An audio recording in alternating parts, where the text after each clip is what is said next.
Well, the tripolar world thesis really began about a decade ago, maybe even almost 20 years ago, with the advent of NAFTA, the North American Free Trade Agreement, which essentially brought together what I believe are the three key components for a regional economic sphere, let's call it.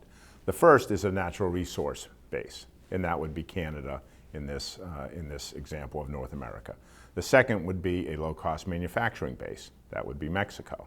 And the third, obviously, would have to be the consumer base, and that would be the United States. And if you think about NAFTA in that way as kind of setting a new prototype of a regional economy, a regional economic actor, then I believe you can look into the 1999 introduction of the euro and see that Europe was basically, that was a response, a competitive response to NAFTA. Because if you think about it, all of a sudden, the European economies with relatively small populations and relatively small GDPs realized that they had to bulk up, so to speak, to maintain a competitive positioning. And so in Europe, you had a situation where you had Russia as the natural resource provider, the newly liberalized economies of Central and Eastern Europe as a low-cost manufacturing base, and the traditional core Western Europe as the consumer. And now the Asian component was a little less clear, but had a similar kind of structure where you had the ASEAN countries as kind of your natural resource provider. You had the Northern Asian countries as your consumer base, Japan, Taiwan, Korea. And you had China, obviously, as your low-cost manufacturing base. So that was the early iteration of what might be called the tripolar worldview. Now let's talk about tripolar 2020, because here clearly we've advanced ourselves by roughly a quarter of a century, 25 years or so.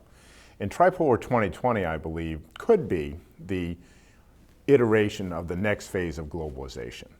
In other words, if we move through this current period of malaise and low demand, low growth, through the growth strategy which we've outlined earlier, you could have a situation develop where you would have an economy of the Americas, pretty fully integrated.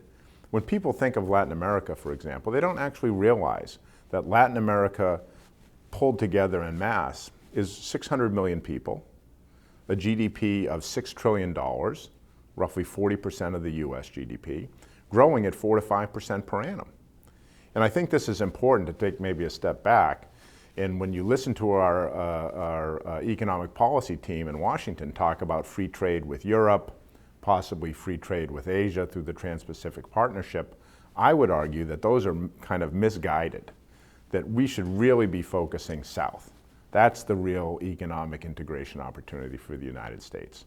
And if we're able to demonstrate that, you would have a situation where potentially in 2020, you have the Americas as one pole, you have Europe, hopefully revitalized through their own internal growth deepening processes, and you have Asia as the third pole, hopefully coming through their transition from export-led growth to domestic demand-led growth. And what's really exciting about this is I believe we are setting up the three essences of this tripolar worldview. So you have your three regions and you have your three factors. The three factors are, I think will be much more visible by 2020 and 2025, let's say, is these regions will be able to self-finance through the development of their own regional stock and bond and equity markets, pension markets, et cetera.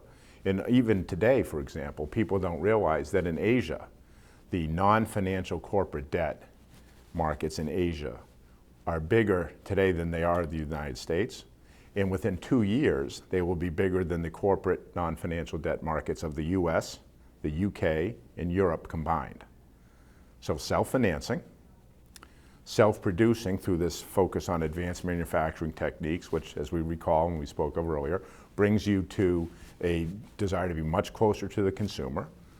So you have a self-financed, self-produced, and then self-consuming regional economic entity as the growth engines recover and as the demand and job creation engines of the United States, Europe, and Asia recover. You can envision, because this is clearly a vision, you can envision a world where tripolar 2020 has a much more stable, much more robust globalization process built upon three legs, almost like a tripod.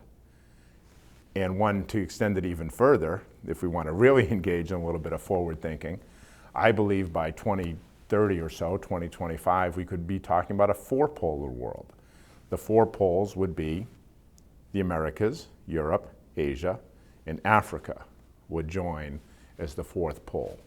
Already Africa has, for example, 7 of the world's 10 fastest growing economies today. Africa has close to 1 billion people, again, when you gross it all up.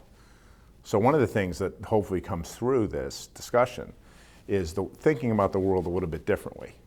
Not so much individual country, but more kind of hemispheric and regional actors in what technology and the development of domestic capital markets and regional capital markets and the advancement of manufacturing techniques, all these things, I believe, foster a potential for a more regionally driven global economy that's more finely balanced and more durable and stable than what we have currently.